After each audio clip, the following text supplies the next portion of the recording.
All right, our quarterback, Dan Orlovsky here. Dan, thanks for moonlighting with us. Was it a mistake, Dan, to start Fields? It is if you're going to run that trash game plan that he ran. It's the worst game plan that I've ever seen in my life. I think my stance after yesterday is he should no longer be allowed to be in the stewardship role with Justin Fields' career. You got to move on from Matt Nagy. It's the worst game plan I've ever seen in my life, and it was either intention or negligence. Because there's no way. Yesterday was 149 days since the moment they drafted Justin Fields. He had 149 days to go, how do I start building this game plan for this specific skill set? Because I didn't do it with Mitchell Trubisky, and I'm going to do it with Justin Fields and things that they can do differently. They dropped back 20 times to throw the football, okay, against that Myles Garrett and Jadeveon Clowney defensive line. 13 times they went with five-man protection. No help to the offensive line. 13 times out of 20, they went R5 against their 4 or 5. No help. That is incredibly ignorant to do. Three times, they moved them. They didn't move them outside the pocket to the middle of the second quarter, and they did it again in the middle of the third quarter. They did 2 designed quarterback runs. They did 7-man protection 1 time. So if that was your plan, then I'm going to give it to Stephen A., that there should have been no business playing Justin Fields. But I thought after watching Matt Nagy and complaining about Matt Nagy for 2 years and how he handled Mitchell Trubisky and the flaws within that, I was like, there's no way that he is going to run out there with the same game plan. He called a game plan for me, for a quarterback like me, not for a dynamic athlete like Justin Fields. And it's either you're incapable of it, like you just can't do it. You don't have the skill or the talent or the creativity or the ingenuity to build the proper game plan, or you did it intentionally because you wanted him to fail. And this is not about did Justin Fields play good or bad. Would you really think, do coaches really do things I like that? don't think so. Intentionally? I don't think so, but then how can you not do it negligence-wise? How could you not? I can answer that question. First of all, let's understand something here, okay? Coming into this week, there were 2 coaches that were considered on the hottest seats in the NFL. It was Zimmer in Minnesota, because you wondered whether or not that no one could question his coaching acumen, you just questioned whether or not he had the ear of the locker room, the ability to galvanize and motivate his players. And then Matt Nagy. It is now Matt Nagy, all by his damn self. Right. Period. The man, he didn't do anything intentional. It's in his best interest that Justin Fields, succeeds.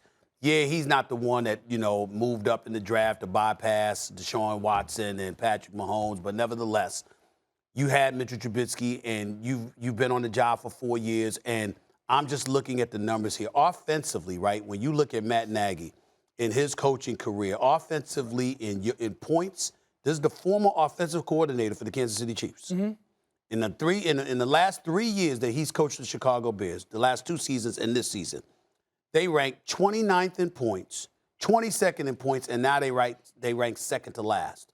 In yards, it's 29, 26, and dead last.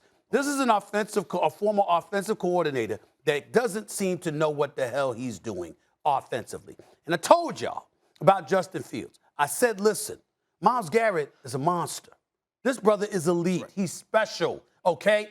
4.5 sacks yesterday. Jadeveon Clowney is no scrub. He had 2 sacks yesterday. They one blocked him 13 times. I understand that. I understand it. But what I'm saying to you is that you don't do it against them because you know those brothers can ball. You throw Fields out there 6 for 20, 6 for 20. I mean, it was so bad. It was so embarrassing. And here's the thing. This is the beauty of it all. This is the only plus that you take out of this. We all looked at Fields and went like this. This ain't his fault. We all looked at him and said, Michael, this I think you know quarterbacks pretty well. Was this a mistake? Yeah. We watched Matt Nagy for a few years with Trubisky before we had this discussion about should Justin Fields start. So I have to ponder and wonder what made us, or made y'all, I should say, or made you all believe that now Matt Nagy can put something together for Justin Fields. When I was saying, do not start this kid right now, you got to be careful at the quarterback position, especially with these kinds of expectations upon this young man right here. Drafted, that's how he got drafted. Everybody in Chicago been looking for a quarterback since ever. Forever. forever they've been looking for a quarterback. So their thirst is strong. And we sat here and we talked about his gift of running outside the pocket and making plays, and we bullied Matt Nagy, bullied him into putting the kid on the football field. You bullied him. There was no everybody talked about it. But Michael, there was an injury. Andy Yeah, Dalton no went doubt, down. no doubt. No, go to Foles. I'll tell you why. Okay. I'll tell you why. Go to Foles. Because right now, everybody still believes, the Chicago Bears and all the fan base still believe that they got a shot. They want a shot. So now they put the kid out there to help them get to, if you can do some things with his legs, we can play great defense, maybe we get in the playoffs. Let me tell you the truth, you don't have a shot. You don't have a shot. We were selling a dream in that sense. So since you didn't have a shot, go ahead and go to Foles, let it completely fall, and then bring the kid in, and everything he does, he's seen as a hero, not the GOAT that lost the season that should have never been put on him. So yes, that coach is at fault. And yes, Dan, everything you said about the game plan, it was a horrible game plan. But the facts are, he was horrible, or he had problems going into it. You should have put that into your equation when we asked the question in the beginning. Should he be started? And you should have sided with me and said no. Let me ask you this. Are you telling me that they should not have played Justin Fields because you knew Matt Nagy was not going to be able to build the game plan around him?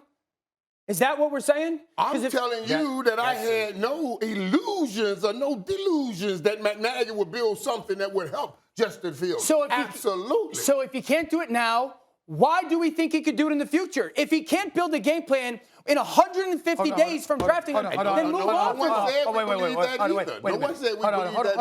playmaker. Don't be slick, Dan Orlovsky. Right, nobody said we could do that in the future. Stay with me. Right, we understand. I'm not being slick, that's being honest. I'm getting ready to tell you how you being slick. Thanks for watching ESPN on YouTube. For live streaming sports and premium content, subscribe to ESPN+.